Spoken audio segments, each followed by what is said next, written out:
Well, you're muted. I kind of love. There's part of me that really loves power.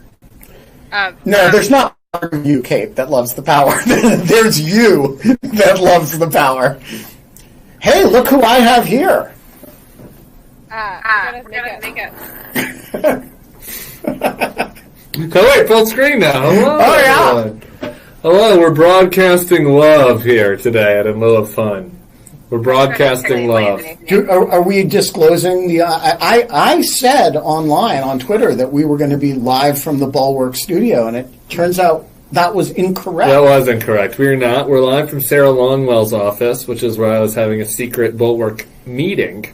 There's a separate Bulwark studio across the street, but no one is there. So I've needed a key, and I don't know, the lights work, and, you know, I have my West Coast Bulwark office, which is my bedroom in Oakland, and so I don't, you know, kind of know how to work it. So we're here at Sarah Longwell's office instead, and she's a little under the weather, so she's not going to join us, sadly. Yeah, we caught sight of Bill Crystal, though. There is a real Crystal sighting out there, and he declined. He declined. We invited partially, him, and he was like, "No." Yeah. He was like, "You might rope me into the French Village podcast." All right. I don't really want to know. Basically, what the Bill Crystals and like all of these like lionized figures that I respect from like the pages of the Atlantic think about the craziness it is that we do on In Lieu of Fun. Like he came on, I have it crystallized in his mind, him and his bookcase, and he approves. And you don't disabuse me of that. All right. Should we go live? All right, we're waiting for, we've got to see whether the Longwell Partners internet can deliver the blue go live button in a timely fashion. I thought we were already live. No, we're live locally on Crowdcast, but we're not on YouTube yet. There it is. Click. Do you want to do and we're live? And we're live! It is Monday. Yeah. What the hell's the date? October 25th, 2021, 5:01 p.m., and we are here in person, at least the Washington side of In Lieu of Fun is here in person with a brand new dog shirt and a Tim Miller. And also shirt. We're broadcasting love. Broadcasting love. Broadcast love. From Sarah Longwell's office, but without Sarah Longwell, because we've taken over her office. And for those of you who've been inquiring about it, the half of the shipment of dog shirts has arrived. Genevieve's amazing new dog shirt has not arrived. A wonderful bottle of bourbon came with me to drink out of paper cups from the corner bakery. Yeah, it's good to do shit in person, Tim. It's good to see your actual face. Nice. It is so nice. Here we go. Cheers. Cheers to everybody. Happy to be here in Washington for 36 hours. As long as I can handle you people. Yeah. So move us back to normal size so that you guys can be on screen. We can lean in. I want to see Kate. Yeah, I want to see Kate. Hello, Kate. I didn't mean I like your tongue. I didn't mean to stick out my tongue. I don't know what we're gonna talk. Yeah, I actually was reminded. I hung out with one of my friends from high school a couple weeks ago, and he took a picture. He was like, "Let's take a picture," and I was like, "Ah." And he was like, "You literally," and then he pulled up a bunch of pictures from high school in which I make that exact same face my entire life. Apparently, I've never taken a respectable picture. So, I always do this when people at me, and I have pictures of myself from a very young age doing what Tammy and I call bass face. Yeah. Genevieve, I see you as the duck lips. Are you a duck lip photo taker? I did go through a phase. It was a very, very regrettable phase, but there's a series of photos where it's just constant eyebrows. It was just. But I think that for today, before we speak, we should all. Okay, that's fine. Yeah. Actually, it's useful because it'll let Kate know when to unmute us. Yeah, if you want to speak, just go. that seems like a terrible thing to do. And not okay, Genevieve, go ahead. Uh, what are we going to talk about today, guys? Tim, why are you on this cross-country tour? You hung out with Eric in Idaho, and now you're in DC. Tell us. Hey, Eric. I should be wearing my Ada County Democrat shirt, which he kindly delivered to me at a playground while I was extremely hungover in Boise. But this has been long planned on In Lieu of Fun. I believe, I'm not certain, but I believe my very first In Lieu of Fun, Eric asked a question, maybe second. And we've long planned this. I try to go to Boise once a year with the pandemic, so we hung out in the park. It was nice. He was shorter than I thought. So was Ben, by the way. The pandemic, I'm shorter than everyone thinks. It really tricks you when you're just on Zoom. But other than that, because Eric has this kind of Viking vibe, and I was kind of expecting like a Viking man, but he was sort of like a mini Viking man. Handsome, still handsome and charming, but not Viking-ish. And then, so that was for a concert, and I'm here in Washington for a secretive Bulwark Summit, which I just announced to everybody, just kind of discussing Bulwarky things. And, that's it. What is a secretive Bulwarky Summit? Like, do you get together and discuss how to fortify things? No, we just have kind of like we put up some candles below visages of like George H.W. Bush and like Liz Cheney. And, we do some prayers and some kind of positive affirmations. So there's that. And then, look, we're in office. Everybody's got their own opinions. What should the Bulwark do? People want Tim to do a podcast. Everybody's got an opinion about that. So I had to hear. What would a Tim podcast be called? I don't know. I mean, maybe we should talk about that as get the In Lieu of Fun audience suggestions for titles for a Tim podcast. Sure, I'll gladly take suggestions. The problem is I'm more concerned about what the topics are. No. You got to start with a title. And work back from there. Oh yeah. No, that's incorrect. I'm sorry. I'm exercising my. Do not work back from a title. I know, but no. Wait, what are you going to like? So we could start from a title. Well. First, maybe that is our first poll question. Work back from a title or start with an ideas premise. We'll put that up, see what people think. And then next steps. Yeah, next step. So what's big? I just wanted to let you know I've gotten a lot of bad ideas already, so don't get your feelings hurt if I reject your idea.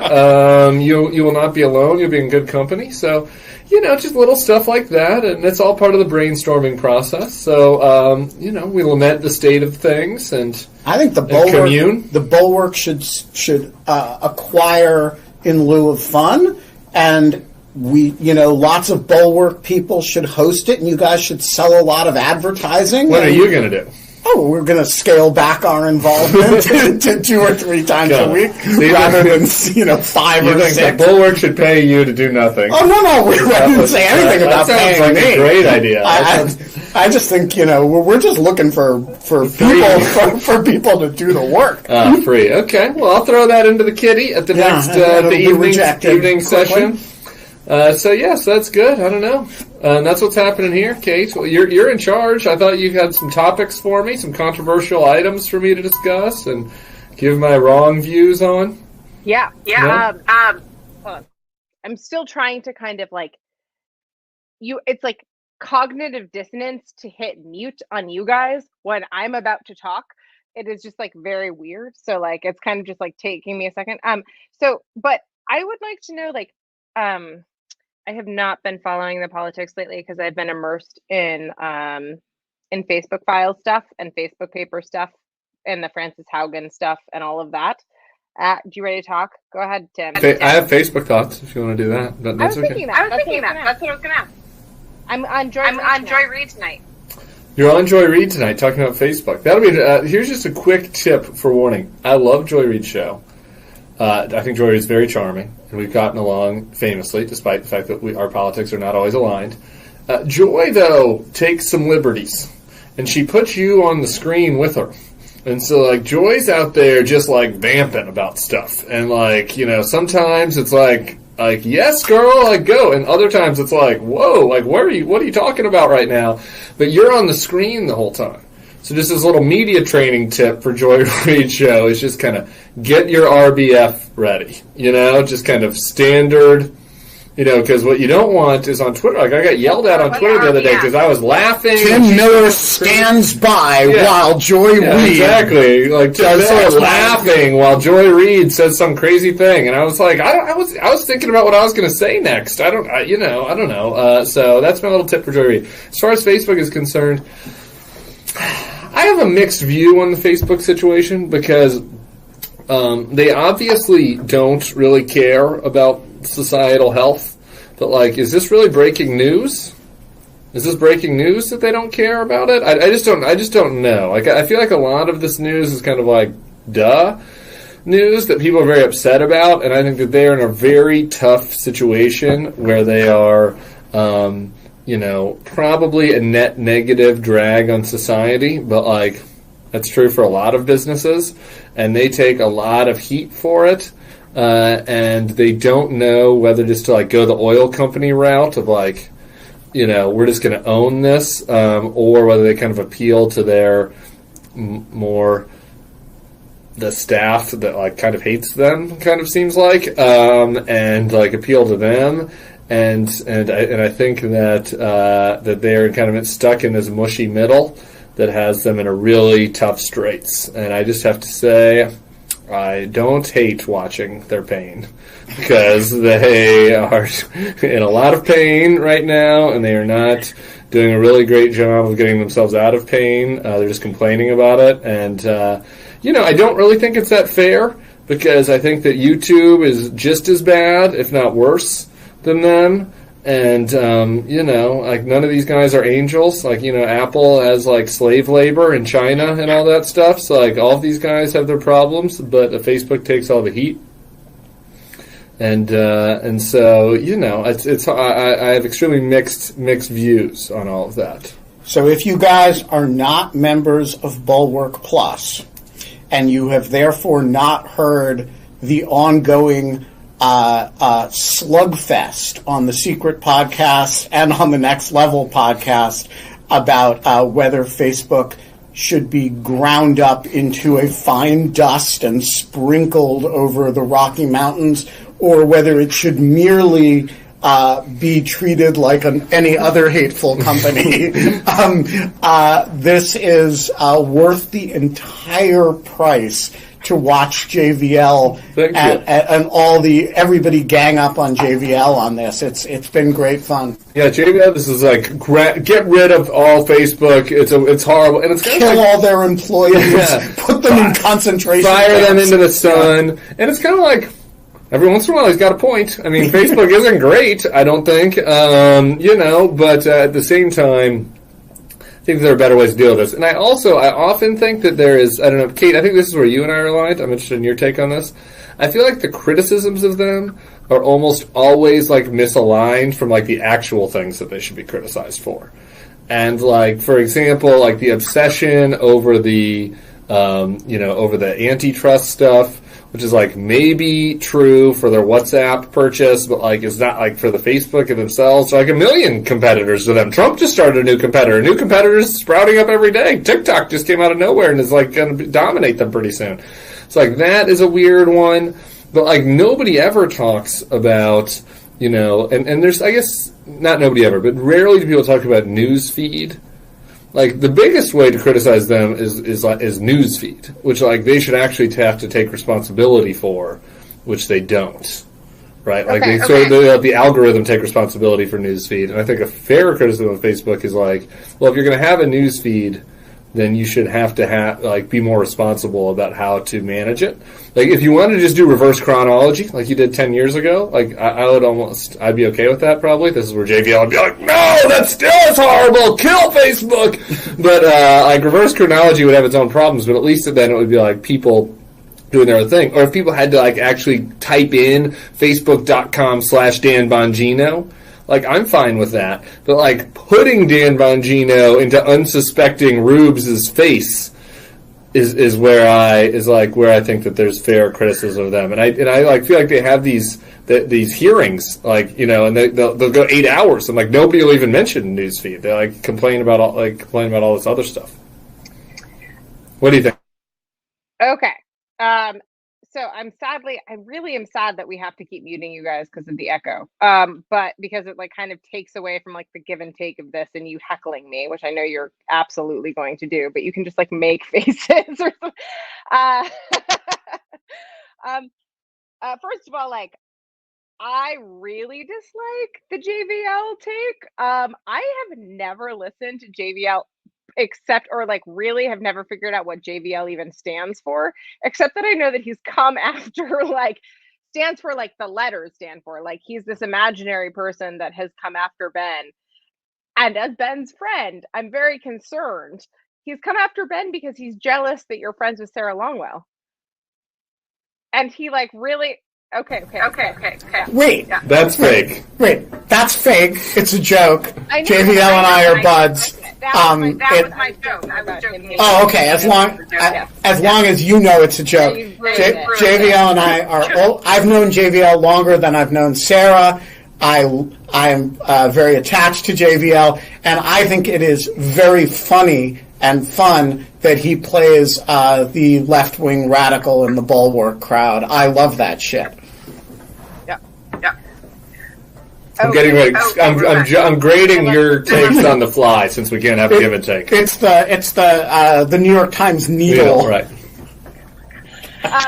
Okay. So no, I think that you're exactly right. I think Facebook gets blamed for too much. I think that like there is no future in which Facebook is ground into dust. It will either organically kind of disappear into the ether because of TikTok and other things happening, or it's going to like whatever. The idea, I see a lot of smart people bandying around the idea of monopoly, and for a long time I was like, everyone must be smarter than me, and then I like spent 6 months digging into antitrust and monopoly and was like, no, there's no monopoly here. Like, this is actually not definitionally monopoly. Even if you reformed the entire idea of monopoly, it would not be monopoly. Like, I'm like feeling pretty confident in that. But basically, like the general take. So there's this one line that I think was really good that says that basically that they knew everything that was happening with the Stop the Steal stuff, but there was no indication. And this is like in the post, this is in the leaks of the Facebook papers. There was no indication that they were violent or actually going to mobilize into something violent. It was actually, they were dealing with it as individual groups and individual speech.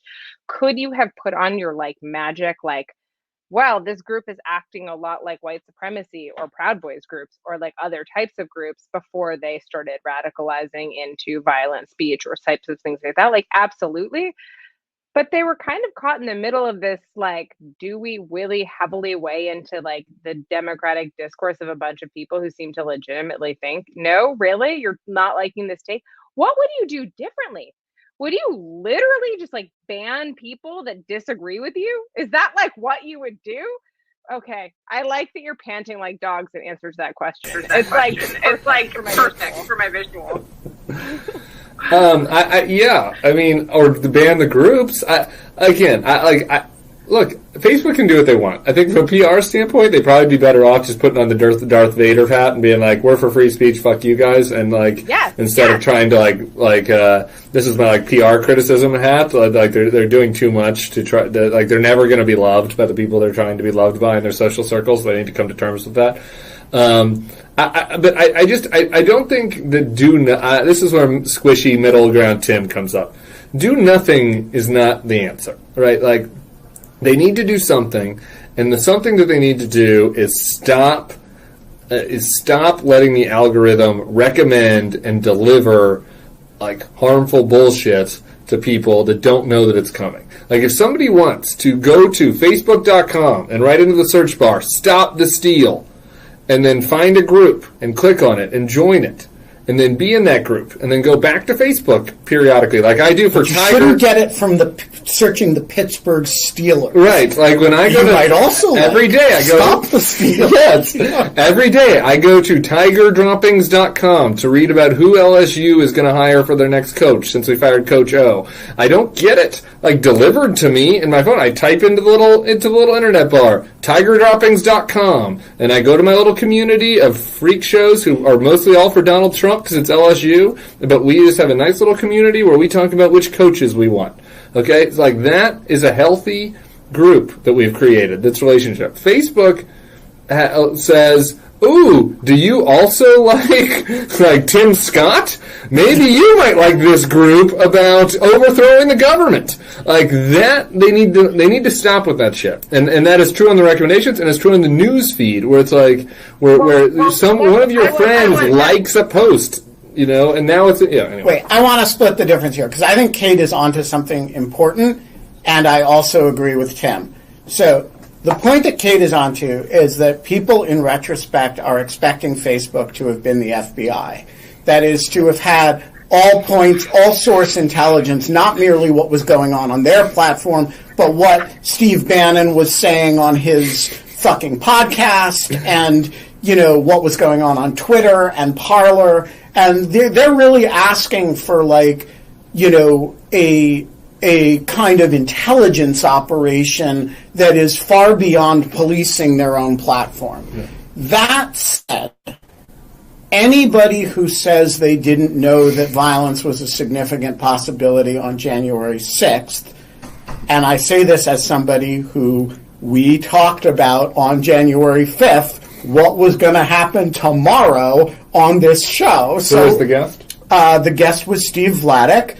And we kind of all agreed that there were people who were going to try to storm the Capitol, and we also mostly all agreed that the Capitol Police were going to actually show they didn't know what they were up against with the Capitol Police. So we were kind of half right. Yeah, right. But the point is, for Facebook to say, "Oh, well, we just thought this was noise," that's very silly of them. That said, I don't think you want Facebook running a general intelligence operation with a kind of futurism. And so I think they are in a very hard position. But you're also right that they're creating the hard position that they're in because, you go to Tiger droppings and you end up with, do you also want to overthrow the government? Yeah. So I think that's exactly. So first of all, I want to get into the distinction between when people say algorithm that they generally are talking about newsfeed, Tim, and they're lumping it in with the recommendations for groups and for other types of things. So we'll get to that in 1 second. And the things that they recommend up to you versus the things that you're versus the things that you're just automatically served. Two, you can go and I actually got a message, someone corrected me on this. I said the other day that you can switch, you can absolutely switch how you view Facebook, the newsfeed. They call Facebook the newsfeed Facebook Blue. I will say that how you're talking about URLs and typing into URLs is not how the majority of people get their use social media anymore. Most people use social media on apps on their phone. They're not even using it on browsers necessarily on computers. There's so this is kind of this gets into this is part of the problem is you can't have these stickiness fixes of creating some friction just by making you manually type something in. It's kind of shadow banning. You basically delete it by not making, people are not going to type it in. The other thing to Ben's, which maybe not bad, I know, but to Ben's point, I think that's exactly right. I think that this is a little bit Monday morning quarterbacking to bring in the pooper scoopers or whatever it is that you said. The lion poop. What was it? Anyway, I know. But basically that I think that there is kind of this, we think that they didn't know things. They could have predicted more. We don't want, why are we looking for Facebook to be banning entire group? Even if they had banned and all of this had happened, who would we be blaming instead of Facebook? I would actually love to know that. Are we actually mentioning this to place the blame for all of January 6th on Facebook? Because that is completely insane. And okay. Genevieve. Or were you just making faces, Tim? No. Okay. I have two things. So first of all, it's oddly a bipartisan thing that you can get them both to agree to blame Facebook, which I think is key here. And then secondly, we also have when you guys raised the question of whether or not Facebook would be like acting like the FBI, now retrospectively that totally makes sense to me, but prospectively with their wearables, are we even going to have that choice now, and are they going to have that choice if they collect that data? I'm thinking about the glasses and things like that. I mean, Ben, what do you want to say? I mean, like, I think that those are all great points, and I think that, like, basically what I think is, like, even in the idea that, like, no offense, Tim, that, like, Tim is kind of running into this thing of, like, let's blame newsfeed. No one talks about newsfeed. Well, actually, I think Tim doesn't like when I disagree with him. Shocker. That there's, like, basically, like, that there is this kind of idea that newsfeed is different than recommendations. Newsfeed is recommendations. It is recommendations from people you already follow, or groups that you already follow, or people that are already exist, or it is recommendations to join things that you don't already follow or already do. And so, like, those are, like, both things that happen with, like, newsfeed and with recommendations. And, like, I think both of those are problematic. I also just don't think they're not run off of the actual development of the content. They're run off the behavior of the content, which is content neutral. So what I mean is when something is going viral, or who is sharing it, where it's being shared from, they can determine this is acting more like spam or a viral marketing campaign, or like mis or disinformation. Now there's starting to be that type of fundamental, but, like, things that act similar to that from a content perspective are also puppy photos and beast of the day and, like, everything else. And so oh, okay, you're just doing that. Okay. But no, go ahead. I get it. Puppy photos. Look, here's the problem, though. Here's the problem with the Facebook position on this. Is you cannot say that I'm not held responsible for newsfeed, and then also pump things into people's newsfeed based on algorithms. I know that sucks for that. It's like, okay, but that's what I'm saying. These two things don't go together. I would say that Facebook's position would be unimpeachable if everybody was delivered a chronological feed that people had to opt into. Because then it's like, whatever, people want this stuff on our platform. Like, what are we supposed to do? But once they've made the decision that we have a news feed that we are sending things to you because we think that you like it, now they are responsible for sending those things to people.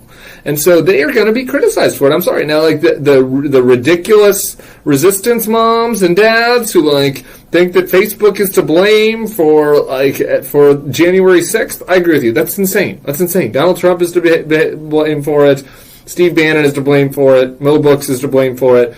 Like Facebook maybe made it this much worse. They certainly didn't make it better. They don't get any pats on the back. But I agree with you. Like, that's an insane position.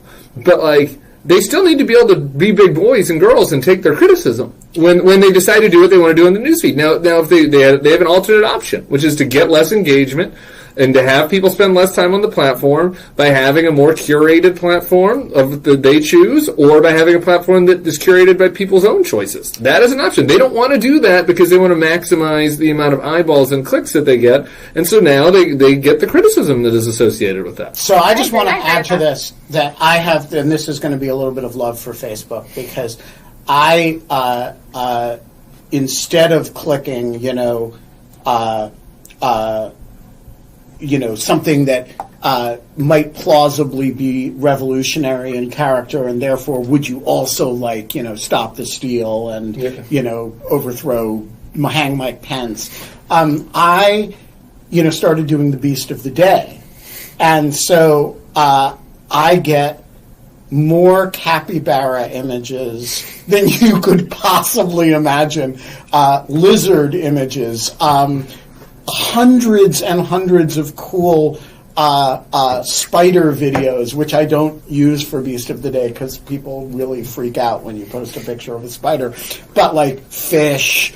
I have the most blissful Facebook feed, and so all my recommendation to everybody who wants a lovely Facebook experience is start a hashtag with cool animals, because whatever you're interested in, you will go down that rabbit hole far. Do you think that would work for babies too? Yes. I'm more of a baby than an animal person myself. If you start looking for baby videos, you will go down. Yeah. Whatever rabbit hole you go down, you will I'm not gonna share with the group because we're on a public stream what my TikTok algorithm is feeding me. But let me just say it is not as uplifting and wholesome as the animal videos that Ben is getting. But like, hold on. So I actually like this. I really kind of love. I think that there is a mix, and this is never a popular thing to tell people, but I think there's a mix of personal responsibility and like that's missing from like this entire fucking conversation that I'm real sick of. Kind of like just kind of I don't. And this kind of started with like the Instagram like kind of like we have had like studies that have said that like these types of like social media engagements for teenage girls is terrible for like years and decades before like Frances Haugen leaked this stuff. Like none of you gave a shit about it then, like Ted Cruz like taking away abortion rights of young women, but like being so concerned about like the fact that they might like start throwing up or something. Like I just like get so angry about this. Like I'm just kind of like sorry, but like this is actually something that I feel very strongly about, and which is just like I can't stand like not just hypocrisy, but like the mind-bending self-service of hypocrisy, like in which you are willing to twist time and space to look like some type of righteous person in order to like serve your ends. And I just like that is what I feel. And to Genevieve's point about the left and the right beating up big tech, and I really would love to hear your thoughts on this, Tim. There is no motivation under the sun that is going to get either side to come together on big tech reform, because right now it has been a completely lucrative punching bag for them. Every time they talk about it and they fundraise on it and they go and they do these clips weeping about their granddaughters and like how hard it is for them to be on Instagram. And I'm sorry that sounds cynical, but this is like not even like close to the problems that are actually surfacing on these social media platforms. Sorry, I went a little ranty there. I'm ready. Okay, so after this, I do want to get into, speaking of talking about things that are not in one's self-interest, I'd like to talk about why Joe Biden is fucking things up right now. I will answer your big tech question, though, because you are exactly right. And this is why. I'm in my hotel room last night in D.C., and I hear this ad in the background. It's like really, it was like, we need to reform Section 230. I was like brushing my teeth, and I was like, I wonder who's running this ad. Facebook! Facebook is running the ad. And do you know why Facebook is running the ad? And they've adopted Danielle and my proposal. For the 230 reform that they are backing is basically pretty close to like verbatim what Danielle Citrin and I suggested 3 or 4 years ago. Well, I'm happy that they're stealing from you. I will tell you this, though. Politically speaking, why they're doing this is because you are right on the policy, Kate is right on the politics. They know that these assholes can't get it together to do it. They know it because the Republicans' complaints are all completely bad faith nonsense, which is evidenced by, I wrote a very funny long article in Getter that everyone should read if they want to, about how like they don't even believe their own BS on censorship. They're happy to censor when they're in charge, they just want to censor different stuff. Okay, so Republicans complaints about censorship are all just performative, bad faith bullshit. The Democrats complaints are completely split. It's like some people are like, you should censor more, and other people are, and then you have the populists that are like, break them up, and the corporate Democrats don't want that, and the populists want you to censor less because they're in the Glenn Greenwald build. Like these guys aren't even. It might be this sort of sheen that there's an agreement over this, but these guys aren't even close to being able to. But Tim, it's worse than that. It's worse than that from Facebook's point of view because they believe exactly what you're saying. But they also believe that if Congress could get it together and regulate, this is what I call the Philip Morris effect. There came a point where Philip Morris is like, what is the way we can prevent RJR from ever competing with us seriously? And it's like, regulation. We're the market leader. We can comply with fucking anything. But they're the ones who need to be innovative. So let's stifle, their innovation by having a regulatory environment that makes it harder. And that's exactly what Facebook is doing. The market leader always loves regulation. So it's a win-win from their point of view. They get credit for embracing regulation. They're the reasonable sounding ones because the position actually is reasonable. They're not going to actually have to live under it. And if they do, fine. Right. Like, that just makes Twitter, like, Right. it Yeah, makes a whoever the disaster new next for TikTok TikTok. is, But yeah. it's not, Facebook can engineer any compliance regime they need to. This is my final thought on Facebook. The thing that I hate the most about Facebook from my brief time consulting from them is they are brain sucking like the smartest people in society, like who should be like solving real problems. And the problem is Section 230 does get resolved. It'll be like the top 10% of the Stanford MBA class will all do PowerPoint decks on how to fix this. And it's just like you go into these meetings and all these people are so smart and they're like doing nothing. They're just like dealing with bullshit of like big company. And I do feel like the only time when I'm sympathetic to the anti-big tech is just in this creative notion that like Google, Amazon, and Facebook have sucked up all the smart people in Silicon Valley. And like these people should be using their brains for things to actually help society. Because like I'm not going to do it. I'm a median hack. Not to like now that we've kind of put a point on the fact that it's politics all the way down, which I really do feel like Ben is exactly right in his policy, and I think I'm right as we like the politics out from the left and the right, and as you kind of enunciated, Tim. But like, yes, like everyone is like making the moves that politically make the most sense to them. Everyone is making hay on everybody else's bad press while the sun shines, and there's kind of this like. I kind of think that the one thing that is not happening is a focus on actually fixing anything that is actually making people so miserable. And I do believe that people are so miserable. Like, I actually think that these are some really fundamentally broken platforms that are causing harms, and it's maybe not their fault. And it's maybe not like, but like, here's the other thing is like, why do we trust government for that necessarily? It's not. Like, I don't think that necessarily like people working, and I've worked in government, there's a lot of idiots in government, and maybe it's because they all went to Facebook, but this is before Facebook. So like, I don't know. Like, I just basically think that like there like are like there is a misalignment of resources, and there just needs like all of this. I guess my big thing, and I'll wrap this up, is like, because I want to hear about Biden, but like my big thing is that I'm just like, if we like no one actually wants to solve this problem. Everyone just wants to grift off of it. Is that really what's happening? You're all fucking grifters?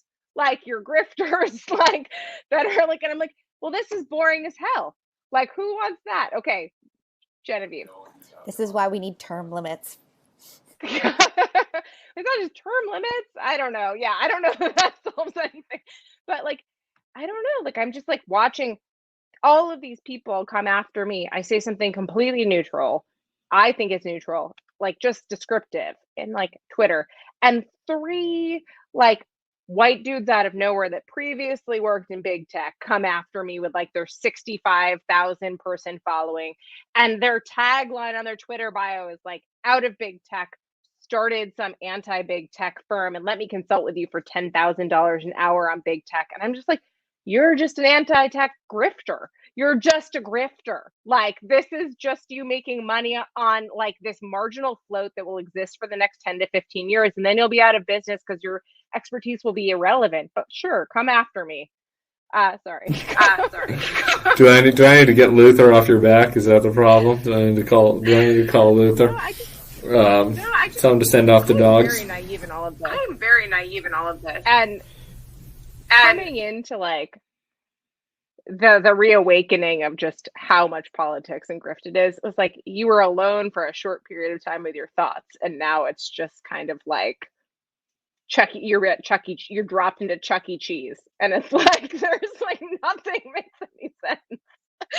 Like, I just don't know. Go ahead, Tim. I think we're good. Me and Ben want to fight about Joe Biden. So I'm just going to pretend like you asked me a question, which was, how's Joe Biden doing? And my answer is not good. And here's the thing, and that I'm really frustrated with, and I do want to bring Genevieve in on this, and I'm sorry to put you on the spot, Genevieve, but I feel like I'm kind of part of the family now, so I can ask a question from time to time. You do this show every day, right? 5 days a week. You're very schooled in what is happening in geopolitics. I would like you to describe to me in 3 sentences or less what the Democrats' message is on why we should pass a reconciliation and infrastructure bill.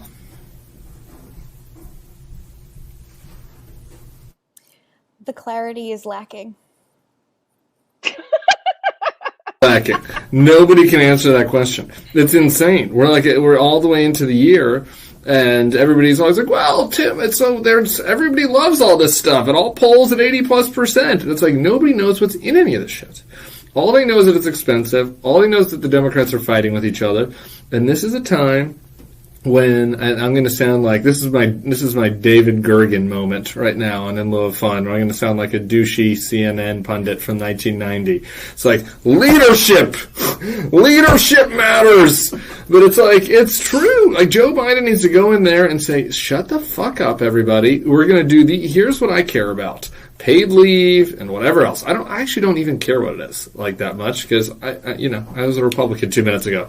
Pick two things that you think are going to help people's lives: paid family leave, child care, and say and be like, this is what we're going to campaign on the midterms. Like you feel like you can't take 3 weeks or 6 weeks off, whatever, when you get pregnant, like they can in every other country. We're going to make sure you can.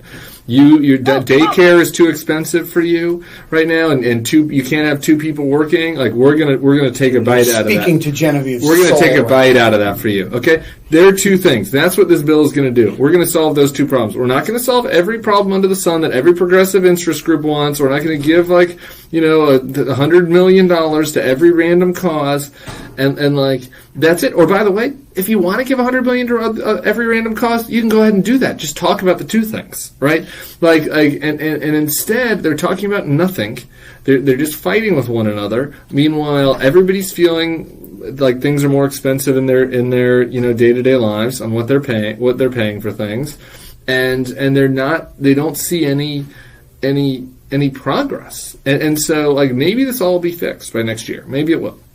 But like right now, the White House is just kind of letting this all languish, and it might end up electing Glenn Youngkin in Virginia, and it's certainly hurting like Democrats right now. And I don't feel like there's anybody who's like blaring the siren, except for Representative Jayapal, who wants to spend $7 trillion Castilian dollars. Like she's the only one. All right. So where am I wrong, Ben? So I actually. I'm in an awkward position because I am normally in the position of where Tim is, of saying that the left is out to lunch. And I am not, in any sort of meaningful sense, ideologically, a Democrat. Like social spending is not an issue I spend a lot of time thinking about, though I believe in a lot of it. I think you're completely out to lunch on this. And I think not only are you completely out to lunch, but you're in a Bulwark echo chamber. I'm literally sitting in the Bulwark echo chamber in which there is no dissent on this point. So you and JVL and Sarah and Bill and Charlie kind of rile each other up. And nobody says what I am about to say.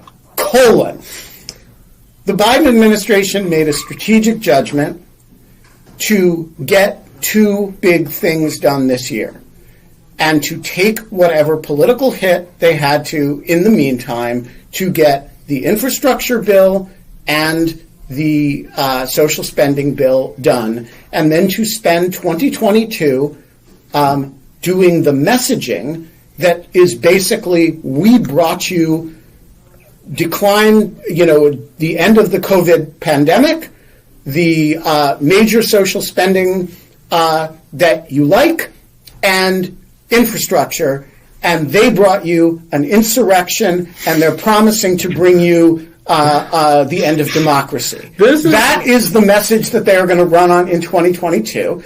And this is bullshit. They have to get two things done in order to do it. But they're not even close to getting the second thing done. Okay, it's bullshit. But they don't even know what they want. They're watering it down. The point is, you can't evaluate this strategic judgment until, A, you see whether they can get them done, and B, you see how that messaging works in the period of time in which they're planning to do it. I can evaluate it. Do you know why I can evaluate it? Because they obviously have no idea what they're doing. They obviously have no idea what they're doing. They don't, like right now, they can't even decide. There's a great, is he in Slate now? Jonathan Weissman? No, Yeah. I don't. There's really a great. I think it was like ever since they got rid of Tesco. There's a great article about this. I'll put it in the chat here in a minute. Where he's like, they can't decide between whether to do a lot of things like kind of okay, and then hope that it all gets re-upped by a future Congress in 2026 when it's probably going to be fucking Marjorie Taylor Greene is the Speaker of the House or whatever. They're going to hope that this stuff that expires gets re-upped. Look at GDF. That's their bet. Or to do a couple things really well. And they still can't even decide this amongst themselves. Like this notion that this was always part of the plan is BS. No, it's BS. It's not always been part of the plan. So wait, I didn't say a period of chaos was always part of the plan. A period of chaos is what happens when you try to wrestle 50 Democrats onto the same page about something. It was a reasonably anticipatable. Delta was probably not reasonably anticipatable, though. But my point is, you can't, it is fair to say the strategic judgment was wrong. It is, and to criticize the strategic judgment. And it is fair to say maybe 6 months from now, the messaging was completely fucked up. But right now, when you're in the period in which, they are trying to get the fundamental things done on which they're going to run, is the wrong time to evaluate the messaging of the way they're running. Their campaign is going to be, we got the following things done. They want to bring you more COVID, more death. They're anti-vax, and they don't believe in democracy and insurrection. You choose. That's what they're trying to set up. And let's talk 5 or 6 months from now about whether they're in a good position to make that argument for the midterms or not. I already said, that's my final point, and Kate can stop, kind of being like, you boys are boring me with your mansplaining. But, my final point on this is that I can make a judgment, and I already said that maybe in 6 months things will work out for them, luckily, but they clearly don't have a plan right now. And they bungled Afghanistan, and the COVID thing was bad luck. But now, if you just and so they're probably going to end up electing Glenn Youngkin. You won't get any disagreement with me about Afghanistan. Yeah, but right. That's a different matter. But it isn't a different matter because right now he's sitting in a place in the fall where people can say to themselves, this seems like a shit show in every level. And it's harder than you think to get people to change their priors on that. Once, I'm not talking about the Democratic base. I'm talking about, the people who voted for Biden who didn't really love him, which was a lot of people, by the way. And if a percentage of those people are just like, man, this guy isn't up for it, maybe things do turn around in 6 months, and maybe they turn around, and maybe this seems like unnecessary Tim bedwetting, but it seems like a really big risk to be we're just gonna spend the entire fall of my first year just like a monkey fucking a football over everything and not actually do anything. That seems like a big risk politically. I just want to say, monkey fucking a football is a pretty great metaphor. But we had a nice space where we had quiet thought, and then we fell into Chucky Cheese. It's right up there. Genevieve, go ahead. Well, just one of the things that I keep thinking about also is that there are all these nods to and references from the Republican Party saying that reference Trump saying that if the Republicans do well in 2022, then he would probably be more inclined to run. It's always a risk that he's going to run. But how come this message alone is so far removed from the narrative just generally as a unifying thing for the Democratic Party? Just to ask which narrative specifically, specifically, they cannot, the Republicans cannot perform well in 2022 because it will increase as the risk of him running again, which really, at that point, if there's enough time and enough snowballing of the Trumpian messaging, you might have a real problem putting him up against the incumbent. Great. I'm going to unmute. Go ahead. Hey. So I think the actual answer is, I think Tim is not overstating his view for dramatic effect. I am slightly overstating my view for dramatic effect. My totally honest view is you can't begin to evaluate this for about 3 months because you need an answer on Virginia, you need COVID numbers low enough that people are feeling better about the Delta situation to figure out how much of the decline in Biden's approval is really about this shit and how much of it is actually just, we're expecting hot Joe summer and we didn't get the face flicking parties, man. I think we should talk in February about what the situation looks like, what the short-term costs of this were, how much they're able to rally behind and message around this whatever package they end up getting, and I think it's my real point is that this is a bad point in time in which to make this evaluation. When is it ever a good point? Nate Silver. I think it is a good point in time when you can say, when the situation is a little bit less fluid. Can I just say, I'm sorry, I'm looking at this poll here.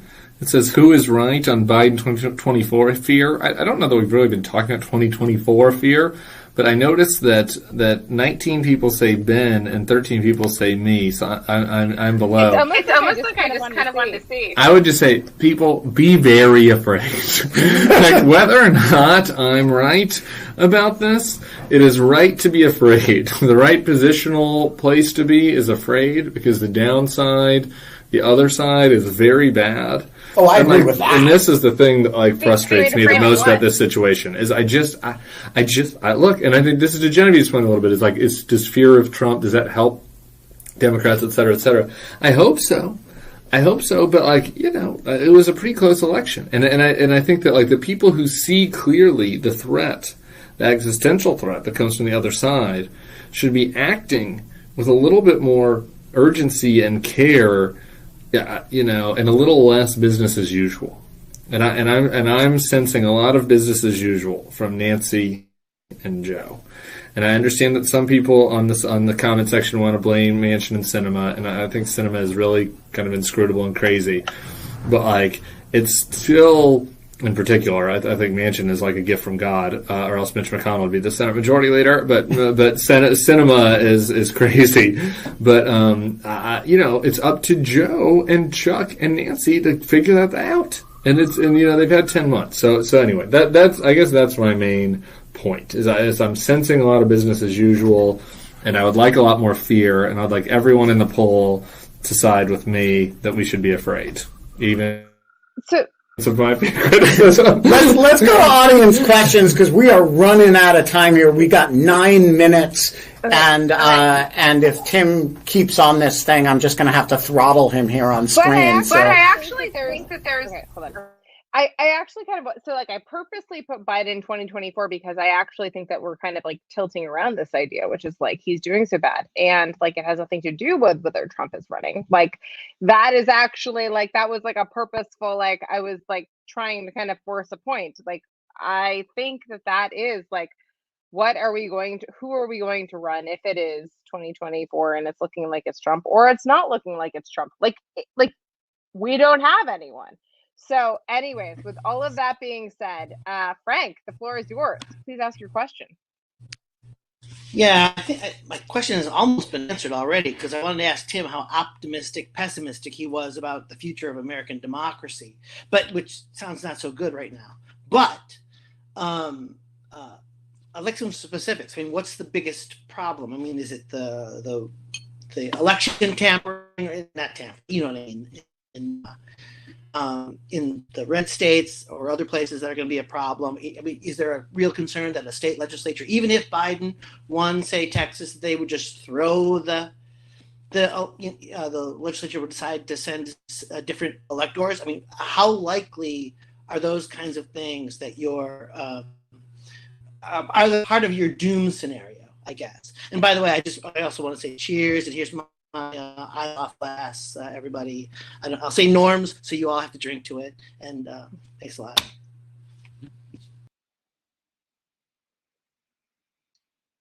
Count stuff is really high. state legislatures. I think that's a really big concern. I think that local county elected officials, like freak show, banning MAGAs, like taking over county clerk offices, is a big concern of mine. I think that just that whether our democracy could survive Donald Trump losing by 7 million votes again, but winning a narrow electoral college victory, I don't, really scares me. Donald Trump obviously losing by 7 million votes and then winning electoral college victory on the back of a Florida-ish situation in some state really scares me. Why did we give permission? Sorry. I'm really screechy. My voice is terrible when I hear it. Sorry. Why did we give permission to Frank to entertain your doom scrolling in in real time? What the fuck? I don't want to hear this. Okay, I'll be positive. Here's the one positive on this is I think that the voting rights stuff is really important in states, but I think that we've seen the more Republicans do voter suppression shit in these states, actually it's redounded against them. And it has motivated Stacey Abrams type activity in a lot of states. It's gotten more people registered. They're not as good at voter suppression as they think they are. So while the voter suppression stuff is not good, in general, I think that we've seen kind of a net plus out of it. Honestly, is that people have been turning out. Because awareness has grown. I completely agree with that. So that's the one area where I do not have doomsday. And we voter have suppression. We have a really, really strong test case of that, and that is the 6 weeks or 5 weeks in Georgia between the two election days, and that was a state that was already controlled by Republican election apparatuses, and I don't want to say it's going to backfire to the degree that it will actually hurt Republican candidates as a general matter, but the one clean test that we have of it did not result in what was intended. And I do think that is a striking thing that a lot of, it is emotionally satisfying for a lot of Republican base MAGA voters and for politicians to pander to this sense that if we can just, control the voting apparatus. But this stuff is really, you all know this is really directed at black people, and black people hear it. And it plays to, it's like, it really affects voting behavior of the targeted communities. And I don't think there's good political science on the actual, net impact of it. There have been some attempts to study it. I don't think that they're all that comprehensive. It's a super hard thing to study because you have no controls. But it is not clear to me that you end up discouraging more marginal voters who would like to vote, but it's just difficult, and you've made it a little bit more difficult so that they actually give up than you do energize younger Black and Latino voters who are really pissed off that you're trying to do it in the first place. Particularly in presidential races, yes. Is my last comment. This could, I don't want to completely negate that it's not possible, because in off-year elections and stuff, I think it could have an impact. It could make a difference in Virginia. Right, yeah, for sure. Yeah. We're going to leave it there. Tim? I just muted. What? Hold on. What did I say? We're leaving it there? I was just getting riled up. Were you? But you have to be at the Bombay Club in half an hour, dude. I do. That's what I have a very important swampy meeting at 6:30. It's very swampy. The Bombay Club is where Monica Lewinsky had her single greatest moment. I just want to say Monica Lewinsky is back in the news.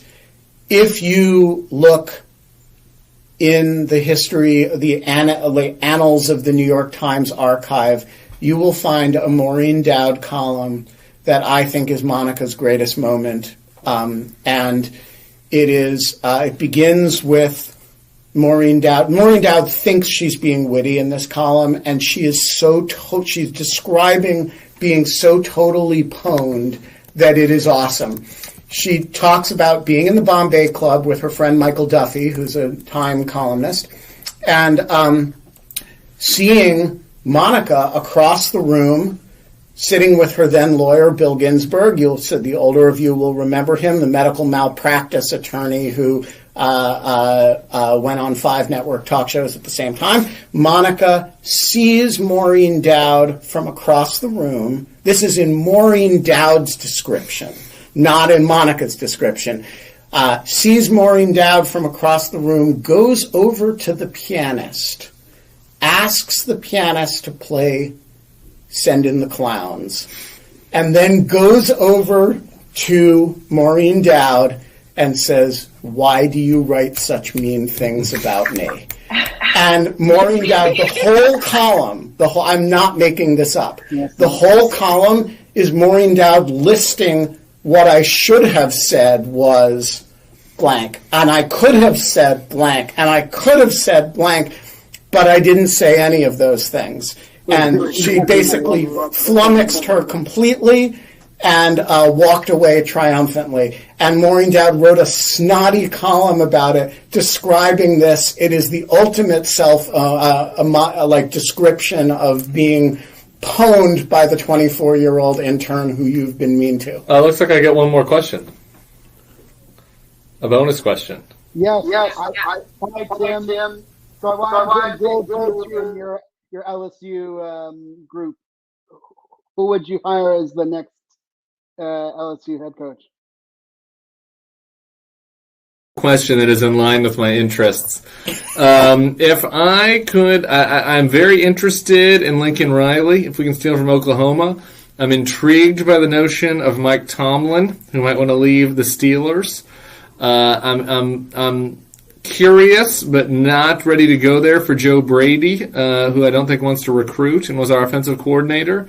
And if those pipe dreams don't come true, I will be very happy to steal James Franklin from Penn State and make him the first black coach in the SEC. I think we'll recruit everyone, and he's a very responsible, smart man. And if there are any Penn State fans here, I'm very sorry, but we would give him his first national championship. Thank you for that question.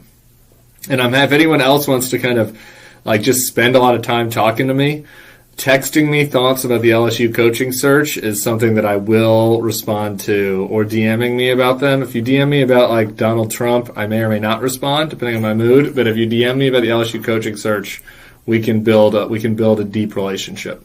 Thank you. We will be back tomorrow, but I won't, because I am off tomorrow because I am teaching Pete Strzok's class with Shane Harris and then having dinner with Pete and Shane. So, but we collectively will be back tomorrow. Tim Miller, you're a great American, even if you're totally wrong. And I'm being throttled. We're going to go for a walk, end up at the Bombay Club, where I'm not going to go in because you can't go in the Bombay Club with dog shirts. These are discriminatory laws that remain in effect. We'll be back tomorrow. It'll be 22 hours and 58 minutes from now. And until then, Kate, who looks really perplexed and annoyed.